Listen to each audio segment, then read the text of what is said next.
I love women. I think they've always meant safety for me. When I was a kid, I was the only boy that liked hanging out with the girls. I must have had a sense that I could be more of myself with them. Then, like a lot of little gay boys, they saw a pop diva who became their inspiration for their queerness. My original was always Britney. I remember thinking as a kid she was sex on stage, which to me just meant that that was her power. The way she would let go and feel into her body was how I saw sex. It was this aliveness and fire in her. Dancing became a way for me to feel. I don't think I was self aware that I was doing it for that reason, but it became this daily practice in the morning.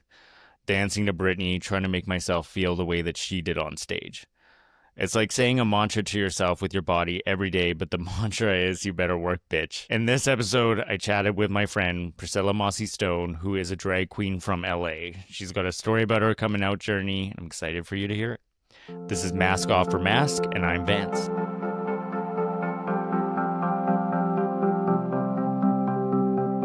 All right, welcome to the stage, Miss Priscilla Mossy Stone.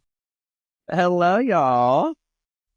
I'm How you so doing? excited to be here. I'm good. All of you intrepid listeners should know that Vance is one of my favorite humans.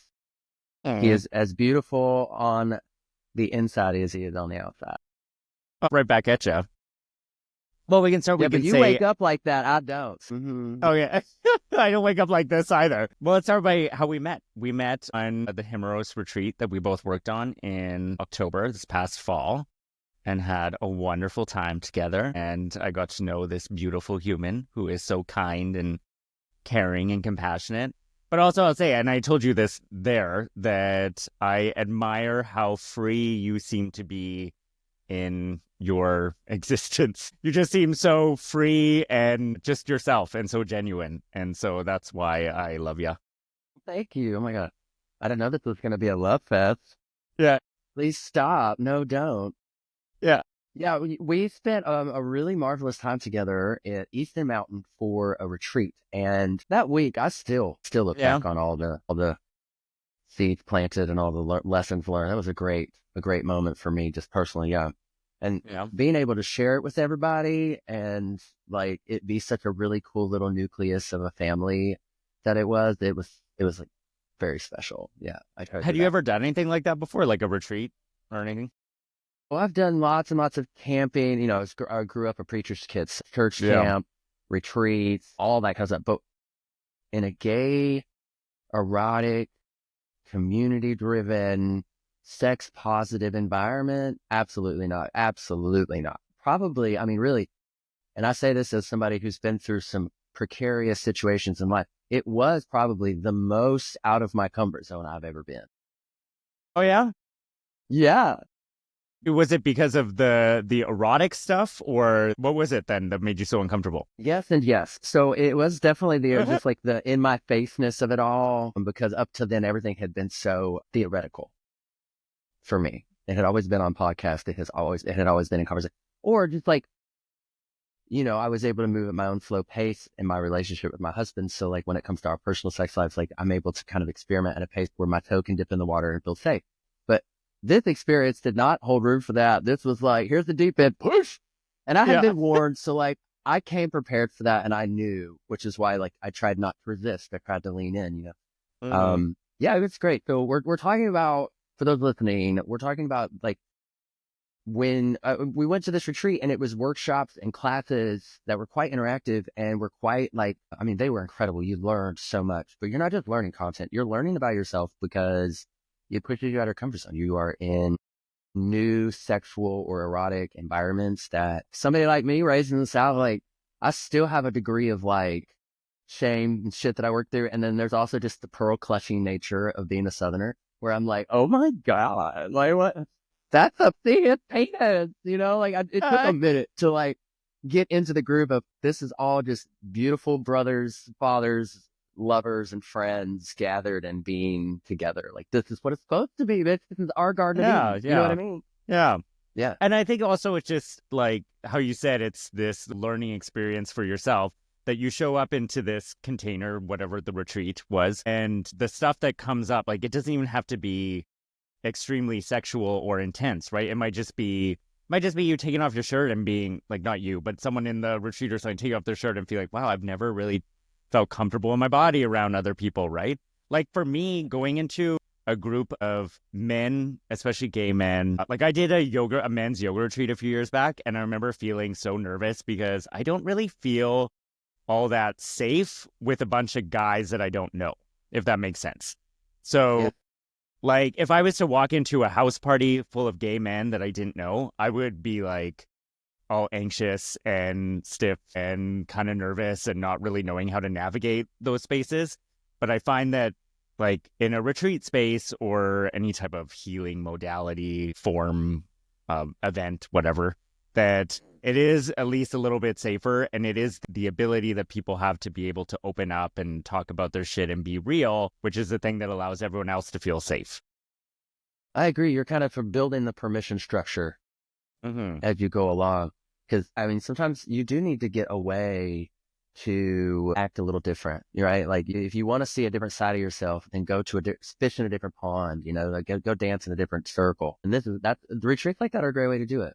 And then it also gives you bonds for life. Look at us. Mm-hmm. But Yeah. we've relatively stayed in touch pretty well. And Mm-hmm. that's actually impressive because I have recently realized how bad I've gotten at being communicative. Like my instinct right now is to bunker down and be creative. Like, that's really where I'm at. Mm-hmm. Survival mode. That's what it is. Yeah. Yeah. I mean, how are you feeling these days? Grateful that my family, my chosen family, our friends here in LA were safe and spared from the fires. We're feeling. Am I right? Wouldn't dare. My husband would kill me, but if I spun this camera around, we're living surrounded by boxes right now. So we're Okay. currently in the middle of like moving, just apartments, not from LA, and I'm job hunting. So it is a season of transition. That's where we are, and it's like turning on the news is kind of like a new daily existential. Like, what's Yeah. going Yeah. on? So I'm trying to find healthy, good distractions Yeah. to just focus on, including stuff like this. And I think, to be honest, there's a really unique parallel. There's a unique overlap going on right now between what we're going to talk about today and the state of things, because there is Mm-hmm. so much performative masculinity running the show, Mm-hmm. and it's harmful.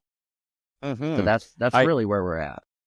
Yeah, I was just listening to Ezra Klein's podcast, and he was talking about, yeah, he's good, eh? I can't Mm-hmm. remember her name of. She's a tech journalist. He was talking to her, and she was talking about Elon Musk and how, like, it's funny because she brought up, she said, Elon's pretty much that little boy who, like, can't fill the hole in his heart, and she described him as if like he's the most intelligent 15-year-old boy you've ever met, and I'm like, see. I don't get why no one else is understanding this and I don't know them. So obviously like I can't, I'm not a psychiatrist. I'm not going to diagnose people, but I feel like all of this toxic masculinity just comes from men that feel like they weren't loved enough when they were kids. And now they're running the world to prove a point of how powerful they are. And Well, and it's kind of, I mean, when they ultimately make the movie about this, he is yeah, literally, yeah, he is literally bunkered down in government buildings right now with 21-year-olds.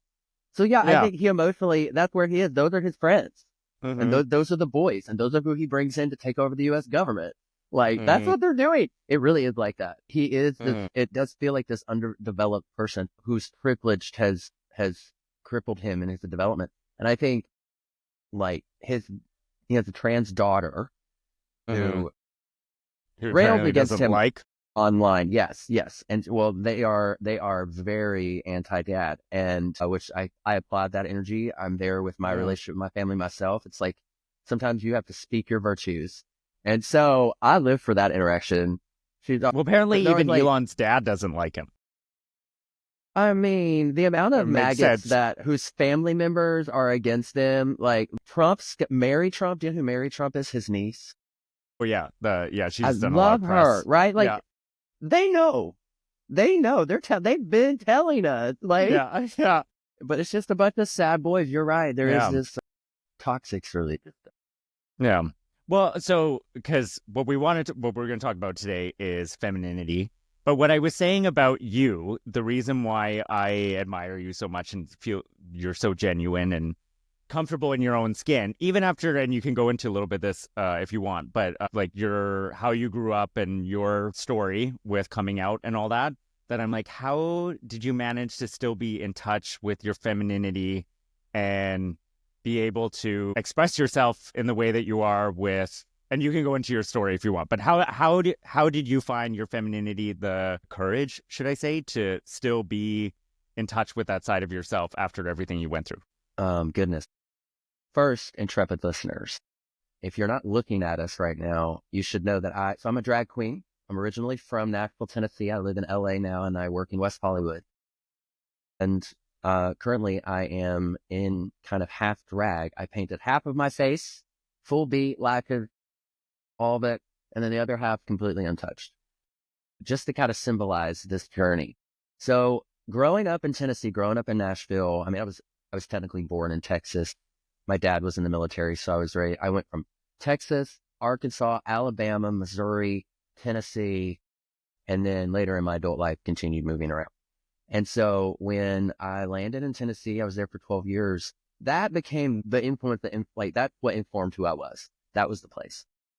And so it was this really crazy combination so my dad was a mega church pastor in Nashville. And so it was a combination of feeling like this immense privilege, living in this immense privileged bubble where I was the preacher's kid. I was the first kid.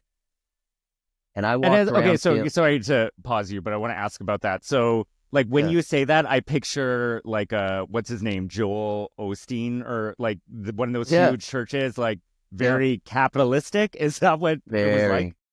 very, very, very, very. And I should note, y'all will hear certain twinges of like, probably some bitterness come out as I tell the stories. And I'm in therapy. I'm working on it. So I know it's there. I'm trying not to infuse that in there. Um, More 20,000 foot view today. So, but anyway, so I grew up in this hyper conservative, hyper religious, very Republican world. Rush Limbaugh on talk radio and Fox News were an hourly part of my daily digestion of information. The data stream was constant. And so I grew up believing that I stood in this moral authority, that I hadn't so far been a big sinner, and my sexuality and who I was, I thought I had kept under wraps. Now, of course, every time I opened my mouth, the purse fell out. And every time I would go up and be excited to see somebody, it was a shrill, high-pitched shriek. My hands were in the air, my wrists were flared, and I was racing across the parking lot. You know, it's just a very I was, what's his name? Oh, crap. Famous comedian that threw glitter, Rip Taylor. Okay. Which, I mean, be honest, I'm totally giving Rip Taylor hearsay. I was a lot like that, you know? I was or who's the famous guy with the curly hair, that Richard Richard Simmons, Simmons? Yeah. you know, like that. I mean, I was that God kid. rest his soul. Yeah, the free spiritedness that you're referencing and the confidence, all of that, that was all there when I was born. That was the organic energy and spirit, I guess, of how I was put on this earth. But what really happened was you're born a creative. You're born somebody who wants to color outside the lines, baby. But you're living in a culture that has very rigid lines, like Tennessee, like Nashville, the current state trying to ban drag, the current state that has the most openly members of the KKK on their state legislature. It is a very difficult place to live if you are not a straight white Christian person. And so I grew up in that, and that informed me. And so in my adult life, two things were true. One, I had a whole host of misinformation and propaganda that I had digested, that I had to unpack. And a lot of that really was deeply related to how I presented as a man and how I acted and my view of how I fit into the world. But the other piece of that was deep shame, the need to hide pieces of me, the need to be palatable. And that masking the version of masculinity was always a little different based on audience, right? And that's kind of where you talk about like my ability to kind of go between people. It's like that was a learned behavior for survival, where I would go into a room of, older Christian men at church, and I would need to drop my voices a few octaves. Yes, sir. Yes, sir. Speak when spoken to, and have a few scriptures on the brain to bring up if they want to talk.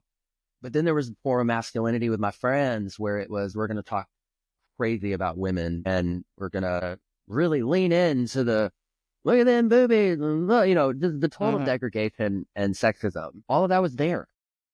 The toxic Uh-huh. masculinity, you use it to hide, you use it to project, you use it to, look over there, distract, Uh, and then you point out other people's femininity to contrast to what you're doing. yeah. And so Did that anyone temptation, did anyone like your friends or like when you were a kid and you're screeching as you say hello to whoever came in? Did anyone ever say to no, you, "Don't do that. That's too feminine. That's too sissy"? No one ever said anything like that, or wasn't all the time? for sure. Sorry. Yeah, no, yes, absolutely on the daily. But it was always like, here's the thing to remember too. It's the South. And so most Southern boys with accents like mine sound just a little feminine when they're kids. There's always like a softness. Like that's why you always hear Southern boys are always considered mama boys and close to their moms, because there is a degree of that sensitivity because of how you're raised. And then it's kind of beaten out of you through high school and you have to toughen up and play sports. And so all that to say, my relationship with my feminine masculine energy was always very complicated because my natural setting was considered wrong, inappropriate, sinful, not enough, incorrect, a lie. I mean, you name the description. There was always a reason, depending on the room that I'm in, why my natural state of being this feminine, a person who loves to cross their legs and can't control their wrists and whatever, why that person needed to change. And I then found the magical, life-saving avenue of music and performance because I realized I could be in a rock and roll band, a Christian rock and roll band, and be as feminine and gay as I wanted because it was just glam rock. Mhm. Prince was straight, but he was gay as hell. You know what I'm saying? Mhm. So that was my lane. I found that survival lane, and it allowed me to be myself and not control my wrists and not worry about how I'm walking and not worry about my voice and be accepted in that degree. And I will say I had to at some point just because, I didn't go through puberty without experimentation. And there reached moments where I did have to start kind of owning my shit. I was expelled from high school 3 months before graduation because it was a private Christian school in Pothamtown, Tennessee, when they found out I was gay. And so there was You were always a expelled reason. because you were gay? My God. Expelled, restraining order, no prom, no graduation, full excommunication. Did your Yeah. parents knew you were gay before you got expelled? I had come out to them between junior and senior year, and I had told them I didn't want to be, that it was the struggle. I described it like the prophet Paul, a thorn in my side. And so I started weekly, sometimes biweekly therapy sessions, reparative therapy. They put me into all sorts of programs. Ultimately, when I was expelled from my school, my mom worked in my school. That's how we afforded my tuition.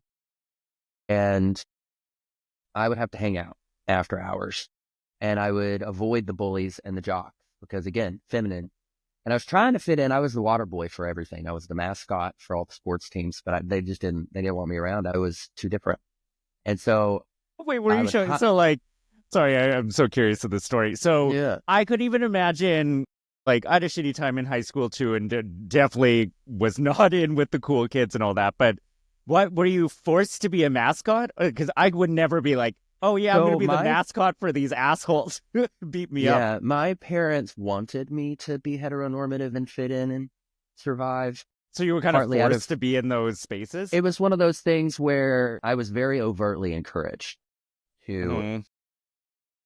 persistently hang out with boys my age with zero tools on how to relate to them. All I knew is that if they dare take off their shirt or look semi-naked, I might get a boner I can't control and I'm going to be mortified. Like I was just that Mhm. hardwired kid who didn't even know what masturbation was till I was 17. Like I was a very Mhm. sheltered kid. And so somewhere between junior, senior years, sexual awakening, I learned about masturbation. I get a dial up internet in my house. I'm suddenly like have some window into the world. I figured out how to set up a bootleg MTV connection in my basement so I could secretly watch things like The Real World in the early seasons. And I just I really could say desperately porn.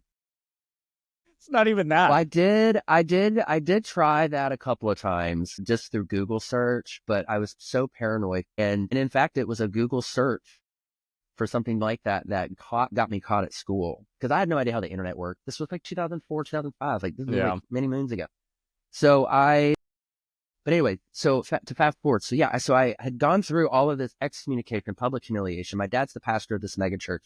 Here I am getting expelled from school. I can't hide this information. I can't hide these revelations. And so I took that and I flipped it and it became my ministry. And so my self-hatred and shame, my desire to be great became my mission, my ministry. And it's going to be God's work in my life to transform and change me. And I would be his success story. And then I would be worthy of love. And then I would get the approval and acceptance of my family. You understand? It was this whole Yeah. psychosis of like chasing that and wanting to be enough to my father, that ultimate masculine approval. And so I kind of decided how it was a crazy. I'll say this. I got out of school and I continued that music path and I got signed to a songwriting deal with Universal Publishing. And I got signed as lead singer of a Christian rock band. And I had a whole music career for about 4 years. And I made our platform, our mission. We were on Christian radio. We were all over multiple continents. Like we were all over the place. And our mission was this anti-ex-gay message. And I was very honest with it and open with it, but I wasn't, because I'd get off tour and I'd go home and I'd be having very dangerous, risky sex off of those phone call lines that used to be really popular, all that shit, or Craigslist. So it's like I had a dual life. And when that dual life caught up with me through depression, eating disorders, and being in really, really dangerous places, that left me with severe alcohol poisoning, naked in snow one night. Literally, I had the last woman I would ever date. I called her. She was a nurse. And I said, I need you to come get me. I had no clothes. It was, I could barely stand. I was vomiting.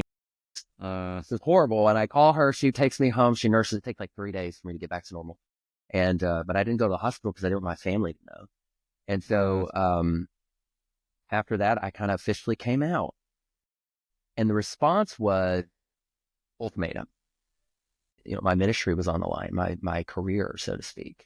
I was young, but I had really been working hard and trying to climb the ranks and do my music. So I submitted and I was sent to a gay rehab program called Love in Action in Memphis, Tennessee. I lived there 6 months and obviously it didn't work. It was a pretty traumatic ending. I was actually kicked out of it about 2 weeks before I was supposed to graduate the program. We had a newbie roll in and they put him in my room as my roommate. We had no doors on our rooms. There was no shutting doors. We got 15 minutes closed bathroom time a day, period, for anything you needed to do in the bathroom. Otherwise, you had to go into a public bathroom. So there's always a lot of craziness going on anyways, but it was a very toxic, dangerous, crazy situation. And you roll into there and you are scared and you need God to fix you and make you straight. And so you're just hell bent on all the self-loathing you can find because you think that's what will do it. So this new kid rolls in and that's his headspace, and he had a complete breakdown. He ends up climbing in my bed and trying to fool around, and haven't literally been hugged by anybody but our house mother for 6 months. It was the most conflicting, scary thing, and I end up kicking him out of the bed and sending him back to his, and he broke screaming, wailing, crying, like I couldn't respond. He was just, and so I packed my stuff up and called the counselor that I reported to and let him know what had happened. And they kicked me out and excommunicated me from that program too, because I had let him give me kisses. And so I went back, head bowed in shame. And that began the domino effect. I was kicked out of my band. I lost all of my deals. I was, in that sense, excommunicated. I lived at home because I had nowhere to be. I had nowhere to go. I lived at home for about 3 months, awkwardly. And in that time, I met a boy on the internet who lived in Knoxville, about 3 hours away. He was so pretty. He was so pretty. To this day, I'm so glad he was my first. Drove to see him and fell for him, first love, blah, blah, blah. Long story short, about 3 months after we were secretly talking, the same ex-girlfriend that had nursed me back for health had started dating my drummer over those 6 months. Little hussy. No, I'm a kid. Love you. But she knew me well. And we're in the middle of this concert and my new little secret boyfriend snuck in the back to watch. She saw the change on my face and was like, what just happened? Turned around and saw him looking at me and just connected the dots. And so it was about a day and a half later, I show up to rehearsal and it was my entire band, our team, because we had a whole team behind us at this point, and it was an intervention. And so it was kind of one of those things where the first chapter, the first 21, 25 years of my life was every major structure failing me as far as like the people that were supposed to affirm who I am and love who I am. The message I got was I was not enough. I was a broken mess. I was too gay.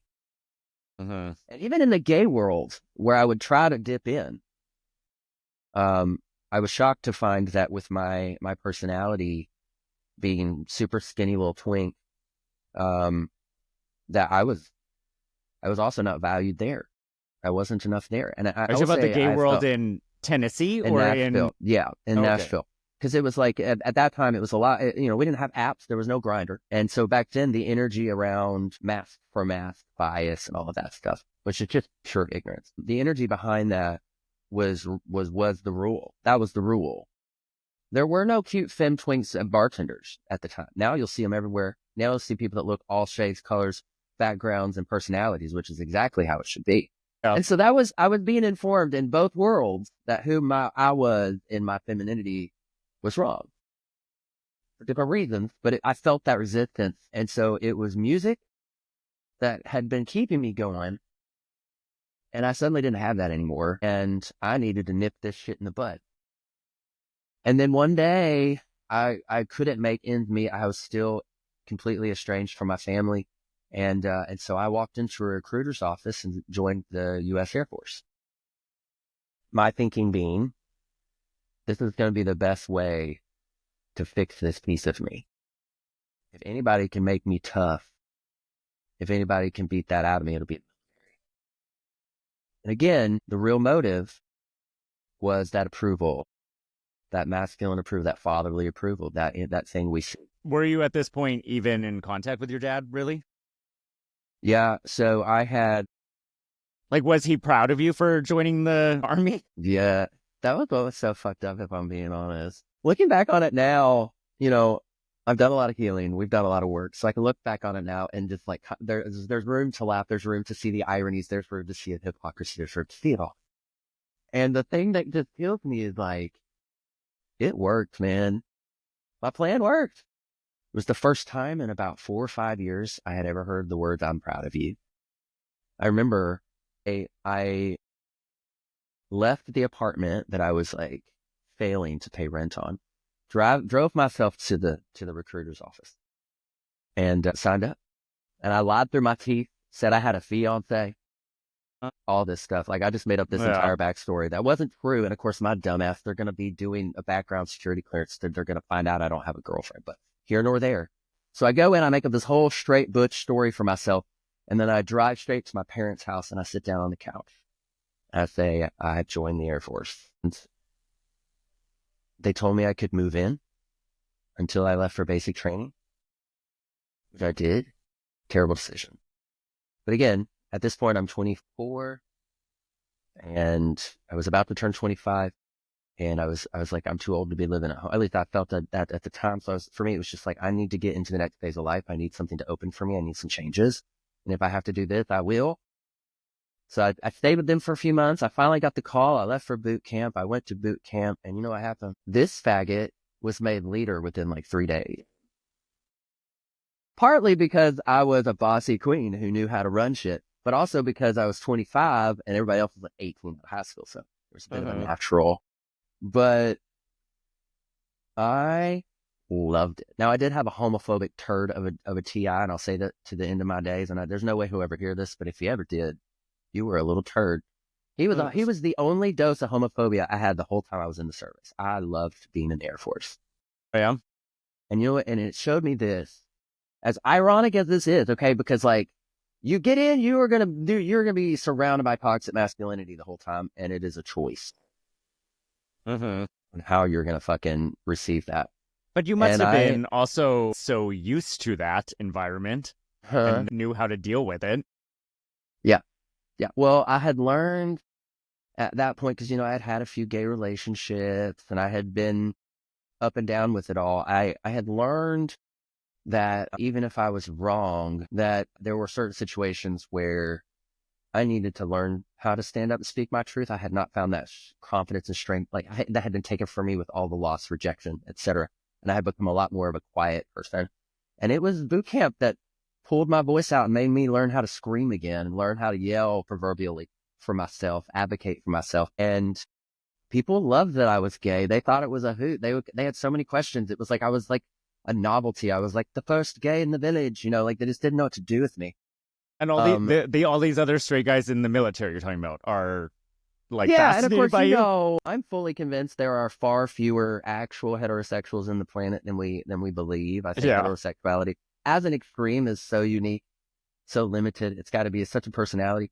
The amount of the boys that married men knocking on my barracks door, let me tell you, they didn't want the gay around them in daylight, but boy, hell, they wanted it in them at night. Okay. Well, I think that's also the thing I think with masculinity is that because I see this with a lot of gay guys too that are openly gay and all feeling great about being gay. But I notice this a lot where someone said this to me the other day about they're like, oh, gay boys like straight guys. And I was like, I don't think it's straight guys. I think it's masculinity because I started to think about it and I was like, I know a lot of straight, really nice, sensitive guys. Like I listen to a lot of songwriters who are like sensitive men, and I'm like, they don't get the same attention that some Jason Statham kind of daddy, very hyper masculine guy does. Because I'm like, if it was just about being straight, then you'd be liking all these other sensitive straight guys. But it's this masculinity piece that I think we're so drawn to because maybe it's like internalized homophobia, but also just that's the thing we wanted. We wanted that man to accept us, to love us. That represents like our fathers for a lot of us, the men in Ding, our ding, lives, right? ding. Like even for Yeah. myself, I have one sister, but I always wanted like I didn't always want a brother, but I always wanted like just someone, a man, to like just say, I got you. Like I'm gonna be your bigger brother and like look out for you and be there for you. And I just felt like I never had that male figure in my life. And I think a lot of times we look towards this like strong masculine man as I just want you to love me.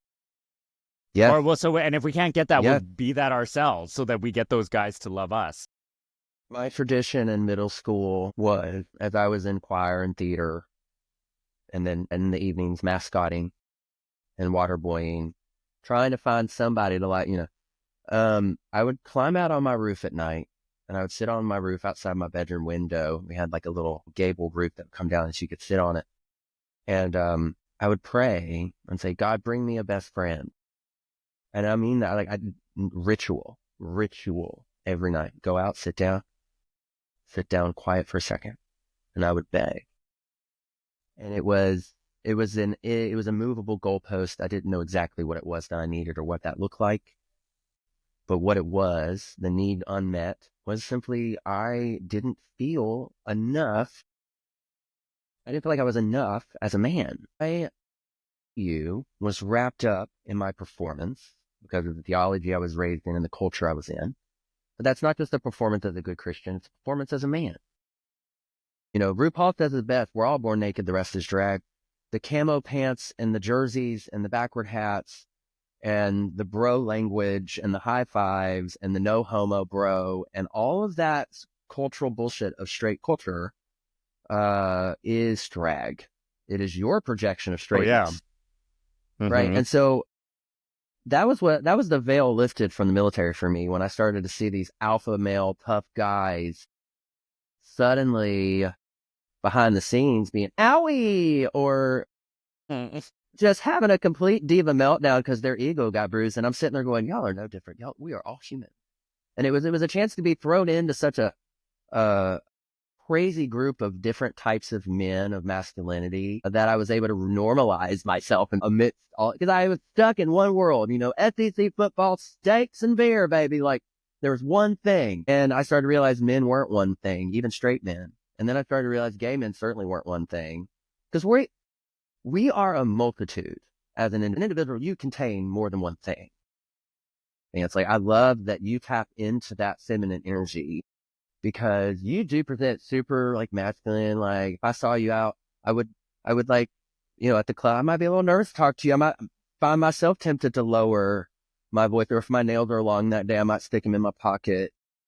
those little the maskings that we do, right? But then I get to see you doing these things where you look beautiful and confident in your femininity. And that's what I really wish we could land on is Yeah, and like I think being all of it.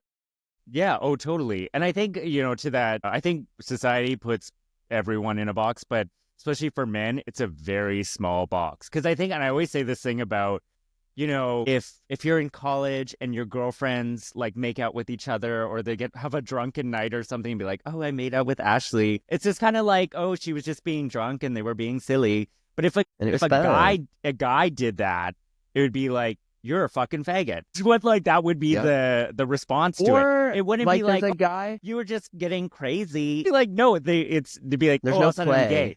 So I There's can't no even play. Yeah. explore that. What were Yeah. you gonna say? I want to say this about masculinity in general. Because masculinity lives with the privilege, masculinity lives with extreme rigid guidelines, masculinity has kind of become the inescapable. It is what receives the heat. And I do want to say, like, masculinity in all forms is beautiful and wonderful and valuable. Masculinity, the Hulk Hogan's of the world, the G.I. Joes of the world. That's wonderful. I love that you're that if you're that. But you're not the only man.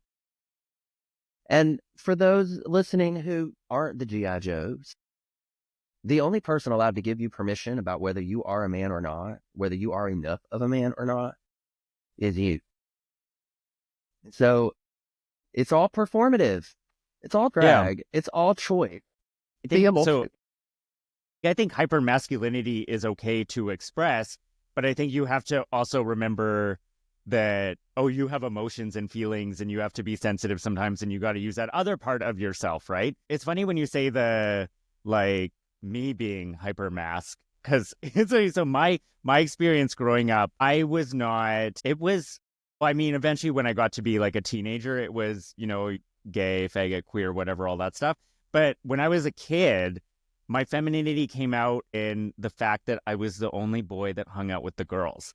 So starting from kindergarten, I always hung out with girls. I think I just felt safer with them. And I've always still felt safer with women. And I think women make better leaders. I think women are more compassionate.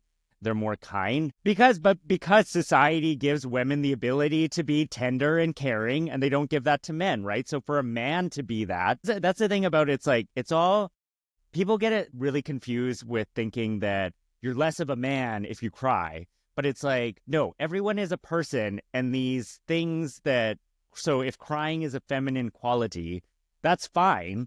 But we all need to cry sometimes and show emotion. So as for a man, it doesn't make you any less of a human if in this moment you have a feminine response.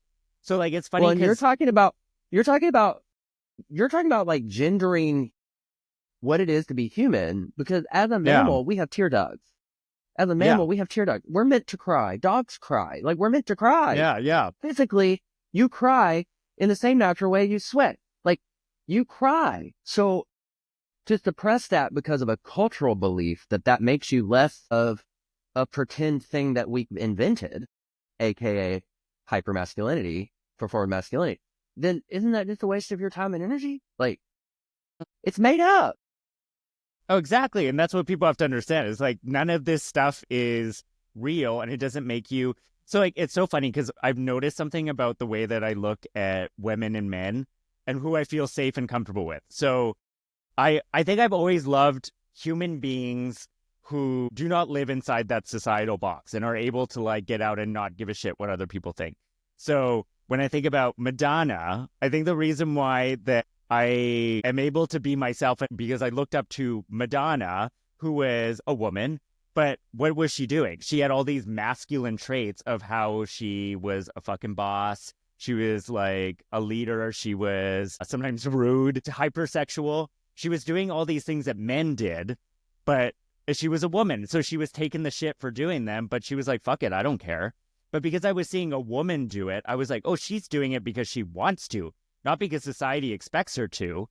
And so when I see a man, like right now, do you know the singer JP Sachs? No. Yeah, anyway, he's a really beautiful singer, but he has a song out right now called Safe. And the lyrics are like, I want to make you feel safe. And he talked about the song and how he was like, like getting big and muscular and strong is like, what are you using that for? You're not like fighting people off to protect You're not your hunting lover. and gathering. Yeah, yeah. But he was like, oh, no, I need to learn how to actually like be there for you and sometimes listen and maybe even give you space. And that's what it means to make you feel safe. And I was like, oh my God, a man who is allowing himself to feel his emotions, but also is emotionally intelligent, something that we usually only give women the courtesy of being able to do. And then we shame men for doing that. I was like, he's doing that because he wants to do that, not because society has expected him to do that. Does that make sense? Do you understand what I'm Yes, saying? 100%. I mean, those rules evolve, Yeah. you know? But it should It be used just to like be, for him, it like for in that example, like I don't think Madonna was like, how can I be more of a man? I think she just was like, no, I have thoughts and opinions. Like she's not gendering those things, but yeah, society is. Society is like, yeah. oh, you're a woman. You can't be like taking charge and standing up and being so loud. Like you got to know your place, right? That society is doing that, right? So for me, it's like to see you being your full self after, like, that's what I mean about all the shit that you just said that you went through. Like, most people would be so stuck in their body because they wouldn't know how to get past the trauma of being able Well, let to me tell be all you, those things. that is what we are seeing happen with all of these pissed off MAGA guys. Mm-hmm. This repressed emotion, this repressed Yeah. sexuality, this repressed joy, this repressed pleasure, this repressed self-esteem and need to like yourself, we all have. Were I not to have been given the benefit and the blessing of some good mentors who found me along my lost way, that's exactly how it would have turned out. I just found out yesterday that a guy that I used to be friends with in Nashville, I won't use his name because he went on to some acclaim, but we used to share bunk beds and stay up late drinking Dr. Pepper and making videos. And he's one of the few friends that I had. And I did the whole time we were friends. I thought he was gay.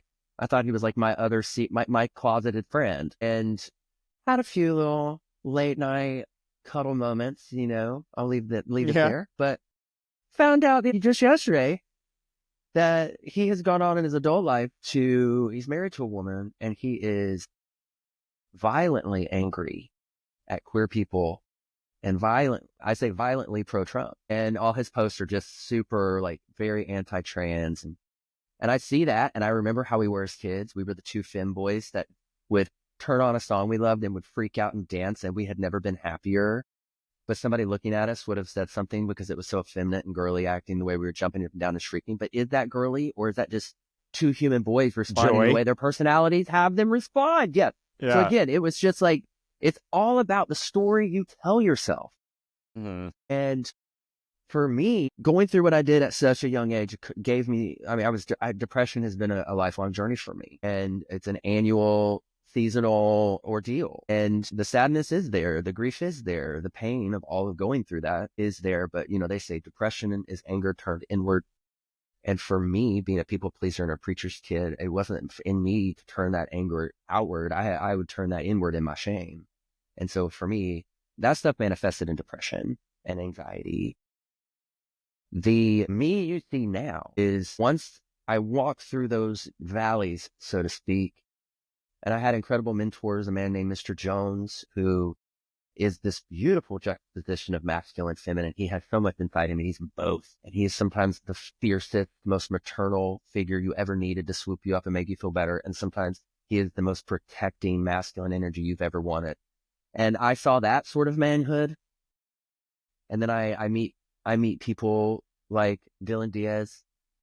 I Mm-hmm. meet people like, there are just people in our world that have come into my life in the last few years that I get to see this soft masculinity, this beautiful, like, wide range of human that one person could be, and Mm-hmm. owning all of it with pride. And I see all these drag queens who in my world here are, some of them get out of drag and they look like the grossest bro you've ever seen, and their car's messy and they're unkempt, and you're like, you're such a dude. And then you get in drag and you're this divine diva. And so I see all of that. That's the permission structure. But at the end of the day, it's about the story we tell ourselves, and it's about whether or not you are going to choose to like yourself. Mm-hmm. If you chase being enough, you chase being man enough, you probably never will be. because the goalposts will always move based on the next person's fucking opinion, or the Bible's opinion, or your politics opinion, or whatever it is you're basing your value on. If you're able to change your story, or as Kiki Palmer says, reframe it, then you see your story differently. I see myself not as somebody who like survived all this stuff and blah, blah, blah. Instead, I see myself as somebody who was born in a system, like a lot of humans in this country, that it really wasn't designed for me and my personality and the way I live and the way I present. So life may not get easier, but we get better at it. And we find our chosen family, we find our mentors, we find our masculine and our femme heroes, and then we do it.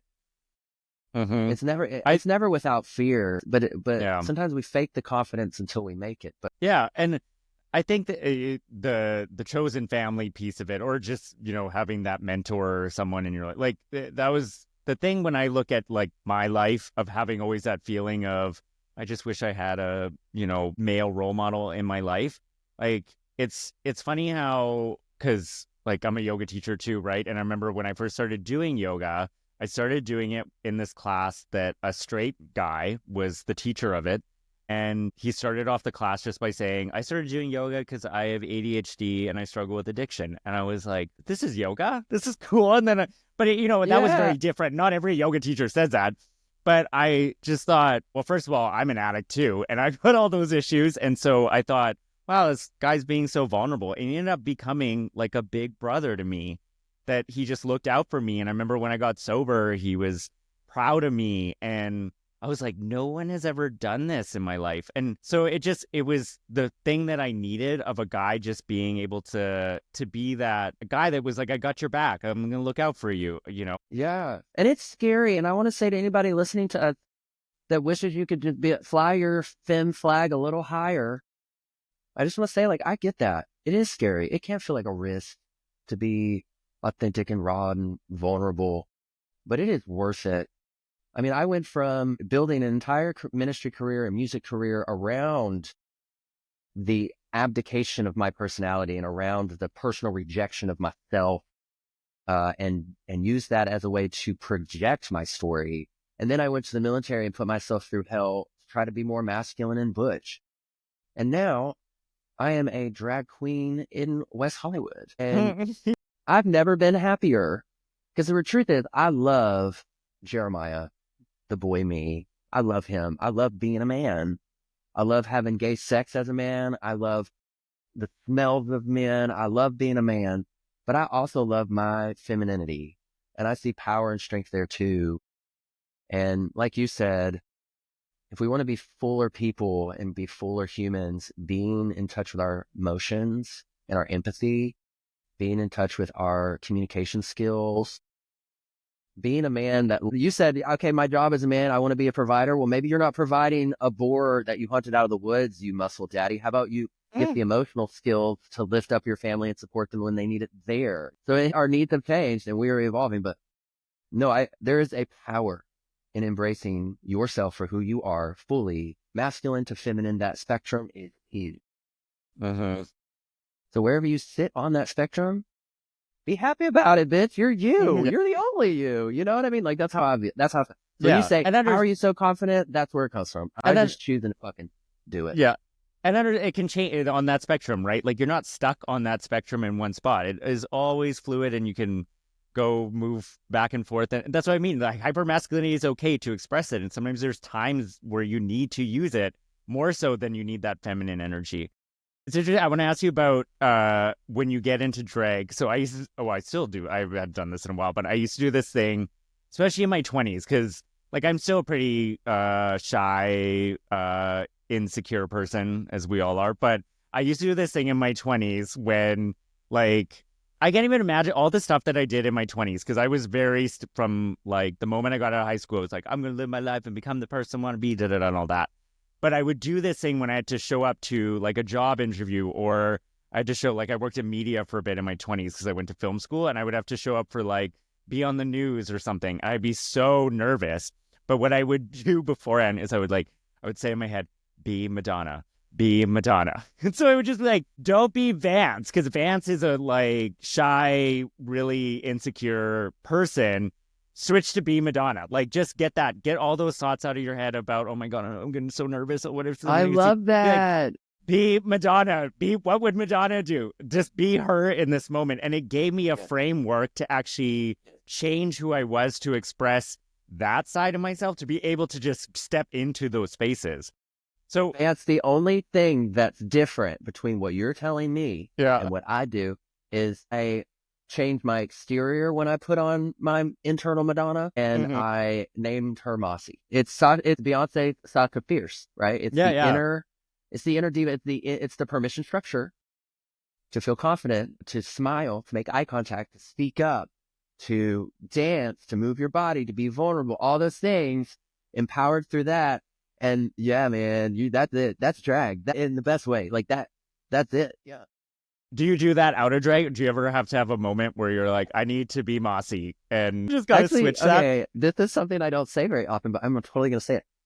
So I have like with me, when I'm in drag, there is like I'm just way more confident. That's just a given. You're hiding behind a mask. You're not being yourself technically, so you can be more confident. So when I'm out of drag and I'm walking around, or I'm going to go to a house party, like you mentioned at the beginning of the conversation, I go through my mental checklist. I'm thinking, okay, do I need to suck it in? Do I need to stand up? Do I need to put my chin down? Do I need to, lower my voice? Do I need to put my hands in my pockets? I go through the whole rundown, and then settling in to my ADHD. I just lost my train of thought. I just started thinking about the house party that I was going to go. Hold on, we'll land this plane. I was going to just ramble until I found it. And You I was were like, talking that's not about, authentic. We're not going to do that. I asked you, do you still, like, when you're out of drag, do you have Oh moments you're yeah. like, I need Oh to be yeah. Oh yeah. Mossy? Thank you. Thank you. Thank you. Thank you. Thank you. Yes, there was a point to this. So I found that if I'm in those situations and I'm not in drag and I need that, what to me feels like more than human confidence, I used to attribute it to the Holy Spirit and God, but now I realize it's for me. And with that, I named it Mossy, but when I'm in drag, but out of drag, it's Sergeant Barnes. I Who's revert to that? the energy. That was me in the Air Force. Oh, yeah. Is Barnes I your last That's name or my something? surname. Yeah. Okay. So I had found a way in that space and time to identify with the persona of myself in the middle. Like that was what informed my confidence, so that when I'm standing around these 6'5" muscle heads that could bench press me, and I'm wearing the uniform and I'm having to do the same tough stuff they are, I could stand shoulder to shoulder and feel capable. And so I had this internal dialogue. My character, Sergeant. That was it.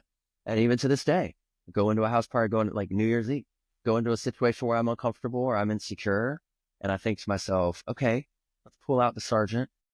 The sergeant's not fake. He's not toxic. He's still me. He's still a gay boy, but there's a toughness and an approachability and an assertiveness, and a conversationalist in there that may be hiding unless I put on that hat, Mm-hmm. We're all, but the point of it is that I'm both. Well, that is all me. Mm-hmm. Yeah. I know that it's something. So when I was talking about, when I was in my 20s and struggling with stuff, and that mindset of, being, I think it came from a place of shame. It came from a place of no one likes me, so I got to work extremely hard to be successful so people like me. And I Oh, know say that that that louder. was, Yeah. yeah. Yeah. So though everything that I was doing is just because I was like, I don't think I'm like, no one obviously liked me in high school, or I didn't have friends. And so I need to become amazing in my life. And so part of that was, yeah, fuck, I don't give a shit about anything. I'm just going to do this. And sometimes I can still, it's like you said, I can still be that person when I need to. Like dry January, when I just did dry January, I was like, fuck, I don't want to drink. I need to be like really headstrong about this. And a part of me will kind of go into this ego place of, well, if you don't drink, then like you're better than other people. And I was like, you know what? If you're going to like say that, use it so you don't drink. But I know that I'm not. This is for myself, and a reason to be like, every time I would think about, oh, maybe I should just have a drink. And then I thought, well, no, because you got to be better than everybody else. And I was like, hey, draw on that like self-centered person who works really hard to prove something. I was like, because it's going to get you the thing that you want, but that is not the driving person behind my life anymore, right? I think I had to learn that, well, I actually just want to be loved, and I want to, like, I want I want a community. I want a chosen family. I want the people in my life to Change care the about. story you tell yourself. Yeah. And Yeah. so I only access those other parts of myself when I need to. And I can be like, whatever, you're using this ego to get through this moment or to get through this space, whatever.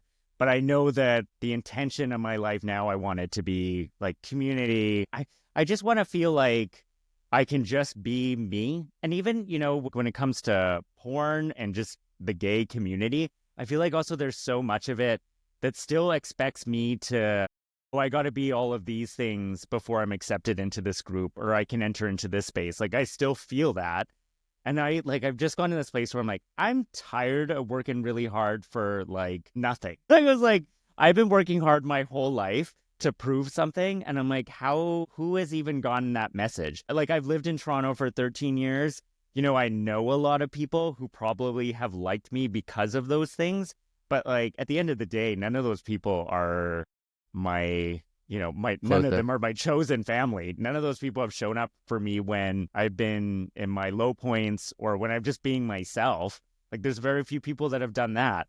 And so now I recognize that, oh, those are the people that I want to focus on and I want in my life so that I feel safe being the masculine, feminine, whatever, right? Whatever that is, I just want to be me and know that that is enough. Yeah, that is telling that the real ones, the chosen family, the inner circle, the people that are persistent, the ones that call you, check on you, people that Mm-hmm. are around the you that you are around them. Is that the hyper masculine dude you show off when you're trying to be somebody? No, Oh, yeah. they see you. They know the ins out of the spectrum of your multitude. They see it. Yeah. And Mm-hmm. that is real. And that is where I say like that, if you need a litmus test for testing your authenticity, if you're somebody who's still trying to figure out who you are, well, how masculine and feminine am I? Like, you're just kind of like, well, where am I? That is a good place to start. The people that love you and know you the best are often mirrors, and Mm-hmm. they will help you see that. What Mm-hmm. is it they find joy in you? When do they think you're happiest, right? Like, those are good insights to get if you're trying to figure that Mm-hmm. shit out. But to all the femboys out there, we love you.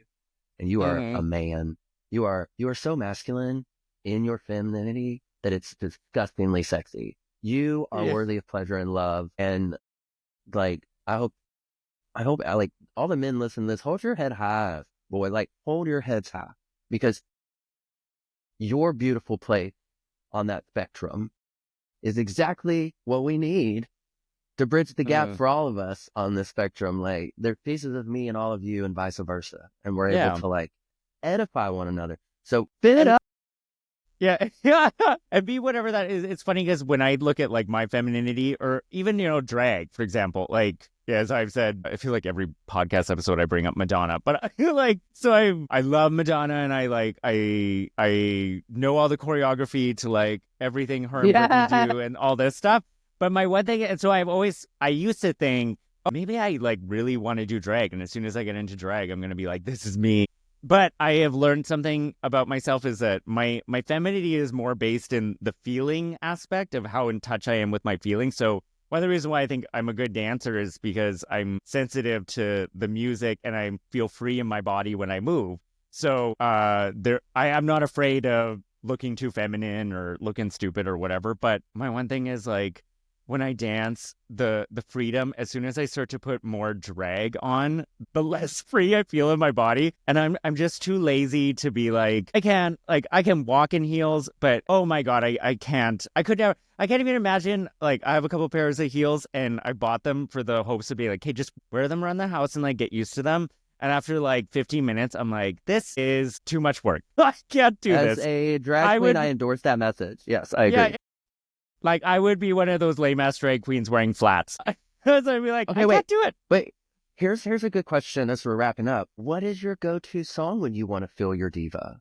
What is the tune you When I put want to on where you're feel like, my I need to diva. fem out? Yeah, you're like, I just need to fag it out right now. What is your song? Oh, okay. Well, I can fag it out to like even Guess by Charlie XCX is a great faggot song for me right now. Yeah. But I'll say, Yeah. but to explain, because so "Slave for You" by Britney, I always talk about it. Like, do you do yoga at all, or Oh have yeah, you ever yeah. done? Okay, so you know how Like in a vinyasa practice, you go through like the same moves and poses and stuff, and you're supposed to get to this like clarity and meditation. So for me, Slave for You is kind of the same thing because I know the choreography. So even if I'm like in my head feeling anxious, I'm like, just put on Slave for You. And I think it's just the choreography of like doing this and going, Yeah, that makes me yes, also the it breathing. like Yeah, it brings me into this space of feeling like a sexy slut. And so feeling that like a sexy can slut. shift. Yeah. So that'll shift my energy just by doing like it's like, oh, I have this practice, which is the Slave for You choreography. Just do that and you can go into your alter ego of being your diva self. I love that. I What would is say yours? I have two songs. If it's a confidence thing, not a sexy thing, but a confidence thing, easy. And I will recommend this to anybody listening. It's called I'm Alive by Celine Dion. Oh yeah. And I'm telling you, you put that thing on, right? You're alone. You're having a moment. You put that song on, and it is going to make you want to like start stretching your neck out. Yeah. And then you're gonna want to breathe deep. I'm telling you, it will wake up every Yeah. chakra in your When body. you And then call my on me. sexy one though, I know this artist is a little controversial, but I like Boys by Todrick Oh, okay. Yeah. by Todrick Hall. Yeah. There's something about that little like that comes in the Mm. beginning, and I'm instantly like a snake in a trance, like bitch. Yeah. Like I'm like, where are the bubble butts? Where do Yeah. I dive? Let's go. Yeah, instantly. Yeah. Well, it's funny. That's the one thing with like pop stars is that when I was growing up, and I think this is what a lot of gay guys do, is that when we're kids, we see pop divas as our way of expressing ourselves and our femininity, things we want to do. But I think what's great now is that I can look at a lot of queer male pop star like Troye Sivan, Sam Smith, and I Mm. can be like, oh, actually, now there's actual guys that I can like have masculine energy that I can like look up to that are talking about love between another man or just, Troy doing drag or something. And I'm like, wow, this is so great that that wasn't around when we were kids to have any, Yeah. like we had what, like even George Michael, like being publicly outed and shamed and like the Yeah, I was guys gonna that had to say come before. the gays that were out in the open, Elton John, those folks. I mean, they were out, but they were othered. I mean, they were Mm, always the sideshow. They were always for a yeah. long time. I think once their music was so damn good, you could. I mean, come on, Freddie Mercury, Hello Baby. So it's like once you had, when people started realizing, oh man, everything we love was made by gay people. Then the attitude Yeah. started to shift. But Yeah. well, I love you, my friend, and I think you are like incredibly like deliciously manly, but also I have seen you in your twirliest, most Mm. feminine moments, and you're beautifully and you're desirable. You're just wonderful in every way. All of it Oh. matters. All of it's good. All of it's Mm. worthy. Well, You I'm know what I mean? inspired by you. Mm. Well, if you need some titties, I got some extras, little cutlets and Yeah. Yeah. I might have to some borrow a pair. wig. Before we wrap up, I have one last question for you. What is exciting you most in your life right now? The unknown. The unknown. This has been like a 6 month period where I've been job hunting, been out of work, and we're literally living out of boxes, kind of in between limbo and where we're living. And even with my drag, I've got a residency I'm doing right now, but getting long-term residencies in West Hollywood is rare, and I've been going almost a year. And so, Congrats. thank you. Not that there's any signs that it's waning, but I also am realistic, and businesses need, shift from time to time. So it's like, I don't know how long that will be going on. And even like some auditions I've done recently, like there's everything in my life is currently completely in the air, every piece of it. And so other than my husband, he's wonderful. And so he's my rock and my consistent. So other than that, everything's up in the air. So for me, I've been trying to embrace the unknown because either it's going to terrify me and paralyze me or it's going to excite me. And so right now I'm choosing to be excited because Mm. I literally don't know what my life will look like in a year from now. Like I don't know where I'll be living. I don't know what I'll be doing to make money. I don't know who will be president. Yeah. Yeah. Uh, Musk is coming, dude. yeah. Anyways, yeah. What are you excited about? What am I excited about? I am excited about, I feel like 2025 is going to be my year. I have this, and I'm not even just like, it's not just like a feeling. There's some things that I feel like I've been doing this work as a sex coach for in May it'll be 3 years since I got certified and like been doing it. And it has been a struggle. It has been like there's been many times I'm like, oh, I just want to quit. I just want to more like financially stable, all this stuff. And like, is this going anywhere? Like it's been just a lot of work into something where I feel like I'm not getting a lot back. But that's just anything, right? When you're starting out and doing something. But I do feel like the retreat we were on together changed things and gave me a level of confidence to be able to start doing like workshops and stuff on my own, which I have started already doing this year. And I do feel like there's just something that I have more confidence that I'm like, I'm going to take this year for myself and Yeah. make it a great year. And if it's not, that's okay too. I'm not Well, expecting it, but you're measuring your success, no one else. yeah, So yeah. it'll be I great. mean, I will honestly say I measure my success in money, but not in a like because it's like people say is well, that's me too. I would be like, oh, I'd love to like I love my work, but I also am like I also want to be like pay rent and not be stressed out about that kind of stuff, right? I relate. And I feel like this year is going to be that shift where I'll get to do the things that I want to do. Like the last thing I'll say about all this is that little boy growing up, that whether it was I was more masculine or feminine or something, I had always wanted to just live a life where I got to be myself. And the beautiful thing about this work is that I just have to be myself. Like it's really funny how when I work with clients and stuff, if I even try to be like, how can I be a better help to them? How can I be a better coach? How can I be a better teacher or something? I'm like, you just have to be yourself. That's the practice. And so like it's kind of, I mean, not kind of, it's really cool that I get to be myself for work. Yeah. And I think And that's why I appreciate you, the what things you say about me so much, just because like I'm not consciously seeking out to like be looking confident XYZ or like owning my shit, but it's more like in the same way you have in waking up every day, daily choosing uh to keep trying, to keep loving yourself, to keep liking yourself, to keep yeah, prioritizing those things.